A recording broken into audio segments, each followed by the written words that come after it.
Cam, what's going on? Hey, how's it going, Art? Good. I'll keep it easy. What did it feel like last night? What were the emotions? I'm sure there were times walking into the building last night where they were a little hard to keep in hold. What was that like for you to finally get out there? I mean, it was awesome. I got to play football again, and that was what I was excited for. And I got to be out there with the guys, and have the high energy that they got, and it felt great to be out there and finally get back to it. I know you guys probably had a plan, when you went off the second time a couple weeks ago, but through that whole process, did you ever lose sight of the fact that, I'm gonna get in the preseason games, or what was your mindset as you were trying to rehab and get back on the field?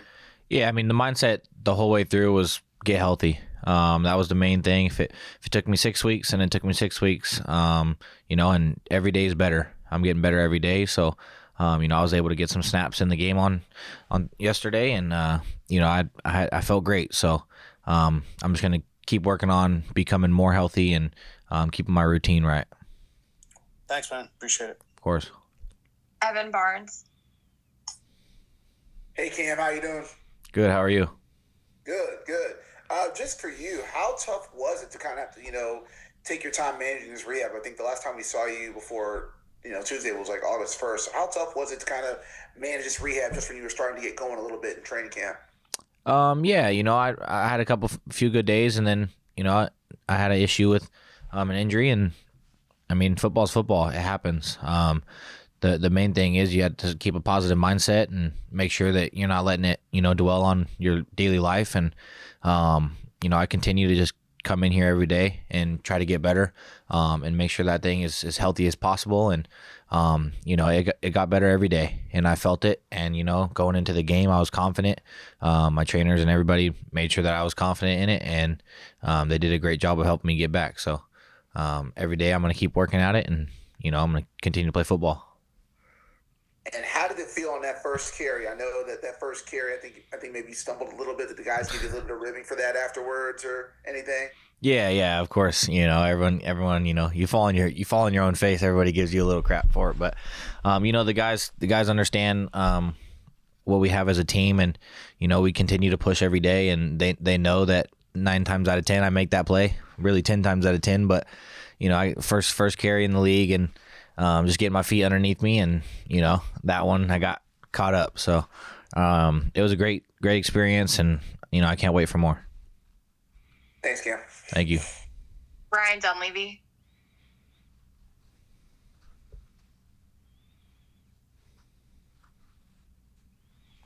Can you hear me? Yes. Okay. What happened? It seemed like you came back for one day and then maybe had a setback. Did you rush yourself back? Was that a rookie trying to get on the field, rush yourself back, or what happened there where you came back for half a practice? I thought I was feeling a little better, and then something casually popped up, and I realized I wasn't ready yet. So we got back into the building, and we started working it again, and time tells. And, I love the game of football, so I'm going to do everything I can to be on the field. And I started noticing that it wasn't time to go out there yet. So, my trainers have a great plan for me. And, we set up to be in the right position to, be able to play football on yesterday's game. So, it's from here on out, it's, feet on the ground. Did you have any hamstring issues in college? Never once. Wow. So this is a brand new thing for you. Yes, sir. Okay. What'd you think of the way Jackson dealt this whole preseason? Not just last night, but all 3 games. What'd you think of your rookie mate there? He did great, and that whole quarterback room was awesome. This whole preseason, I think we've had the highest quarterback rating out of any team in the league for all 4 of those guys. So, Jackson played his butt off and, impressed a lot of people, and so did the other 3 guys that were playing. So I'm excited to see, the future for everybody in that room, and see what happens. But I'm excited for him, and I'm excited for the rest of the guys as well. The present is obviously what's important, but every Giants fan I know looked at Jackson starting the game last night with you behind him and said, like, that's what I want the future to look like? Did you guys even allow yourself to think for a minute, like, hey, this could be like years to come, this could be what it looks like? Yeah, we have our conversations, and I've talked to Russ, I've talked to Jameis, I've talked to Vito, also Jackson.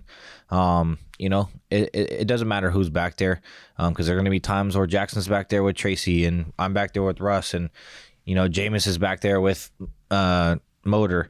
There's going to be times where it's going to be different, and we have to understand that it takes all of us to become great, and no matter what day it is or what hour it is of the day, we got to understand that no matter who's back there, we got to make sure we're pushing, and you can't get caught in the scrutiny, and you got to live in the present. Whatever's happening right now is what's happening.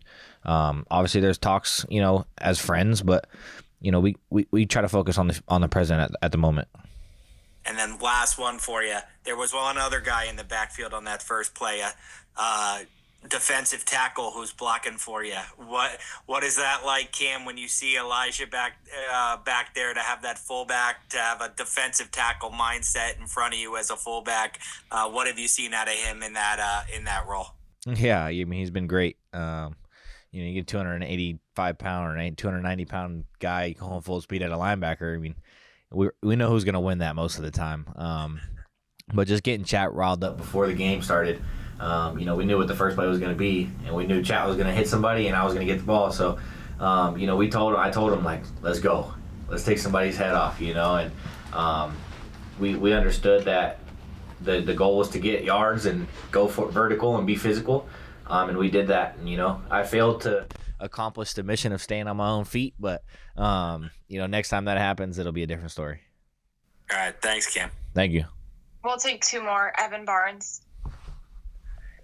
Yeah, I'm just curious, since you brought up Motor, and we know that Dante Miller is Turbo. Have the running back coaches given you a nickname yet?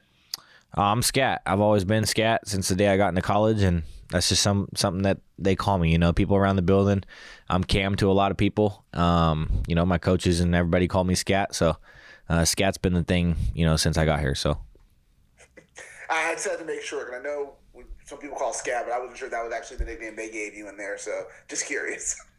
Yep, Scat's been the nickname since my freshman year of college. So I'm gonna stick with that one. Awesome. Thanks. Last one, Art Stapleton. Hey, Cam, we were down there in the hallway when you and Jackson came in, last night before the game, and I was just curious for you. I mean, obviously, you've been dying to get out there the last couple of weeks, and you've seen from afar, you and Jackson have gotten pretty close from what I understand. When you watch the way he's handled himself the last couple of weeks, what do you take from that as a friend, as a teammate, and maybe as somebody who hopes to be in that spotlight? You certainly were in that spotlight when you were in college. Just curious your impressions as to how he's handled the last couple of weeks when it seems like his profile has continued to grow. Yeah, I mean, just every day I come in the building, and I talk to him every morning. We're right next to each other, locker mates, and I continue to push him just like he continues to push me.